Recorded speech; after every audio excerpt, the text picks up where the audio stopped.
Salut les ninjas, c'est Lifé, donc aujourd'hui nouvelle vidéo consacrée à l'XP. J'ai trouvé beaucoup mieux que les Kani. Donc on est en direct du Montorido et c'est un XP violent. Donc je suis Cramulti niveau 200 en solo avec 364 points de sagesse et 419 de score d'idole. Donc je vous promets, ça va dépoter grave. Donc je fais entre 2 millions et 3 millions par combat. En maximum 1 minute quand il n'y a qu'un seul mob. Et quand il y a des étoiles, je monte à 7 millions, voire 8 millions. Donc voilà les deux captures d'écran pour vous le prouver. Bon là j'étais à 90% guild, donc je touchais que 10% du combat. Donc vous rajoutez un 0 à la fin de mon XP, donc de l'XP du personnage, de l'IFE, pour voir combien j'aurais eu XP en vrai. Bon après toujours pareil qu'Okani, essayez de taper un seul mob si possible, ou deux s'il n'y a rien d'autre, sinon l'XP n'est pas aussi rentable et le combat est très compliqué.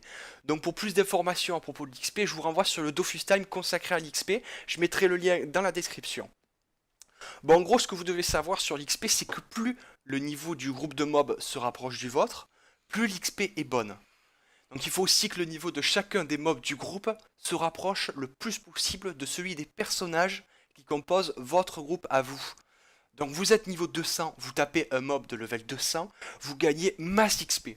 Mais si vous êtes 200 et que vous tapez deux mobs level 100, donc au total le groupe est bien de votre level, il est bien de niveau 200, mais vous gagnez beaucoup moins d'XP. Parce que même s'il y a deux mobs dans le groupe et que vous avez donc le même niveau, vous tapez quand même des mobs de niveau 100, donc qui sont bien moins puissants. Et c'est là que personnellement j'ai fait une erreur en XP Okani, donc du level 134 à 200. Donc jusqu'au level 145 environ c'est super intéressant, mais après on est beaucoup trop HL pour la zone.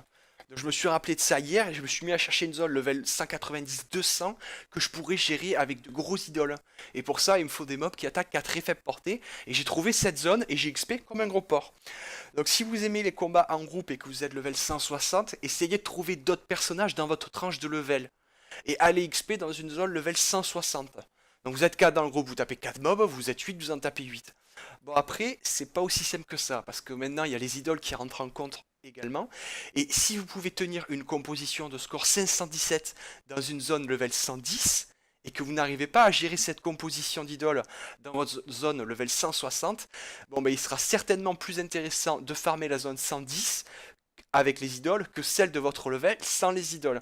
Voilà, après à vous de comparer les XP et ce que vous pouvez faire. Donc pour ce qui est des sasas, on va toucher un petit point sensible. Les sasas ne nous permettent pas de plus XP. Les gens prennent des sasas avec eux pour ajuster le niveau du groupe de personnages au groupe de mobs qu'ils ont prévu de taper. Et ça c'est une excellente chose, hein, c'est normal, il faut taper des groupes de mobs de même level que votre groupe à vous, on vient de le voir au-dessus. Bon, par contre, là où ça ne va pas, c'est que souvent au Cani, par exemple, les rocks sont level 160-200, on va dire, et les Sasas sont entre le level 50 et 120, quoi. Bon, et là, on déroge à la règle du niveau des monstres. Les Cadis sont level 120 et 140, donc pour maximiser l'XP, faut pas un groupe avec un bordel de niveau, mais un groupe de personnages environ level 130. Mais là on va me dire, attends Lifé, bon ok pour ces trucs concernant le niveau des personnages et des bombes, mais tu oublies que les Sasa augmentent la sagesse globale du groupe et que du coup on XP plus. Eh bien c'est complètement faux, c'est une légende urbaine, on a essayé ça au Manso avec les guildes 2, je me suis mis un coup à poil et un coup en stuff, donc ce qui fait bouger ma prospection de 264, et leur prévisualisation d'XP à eux n'ont pas bougé durant ce temps. On a bougé de map, on est revenu pour voir s'il n'y avait pas un bug et il n'y en a pas.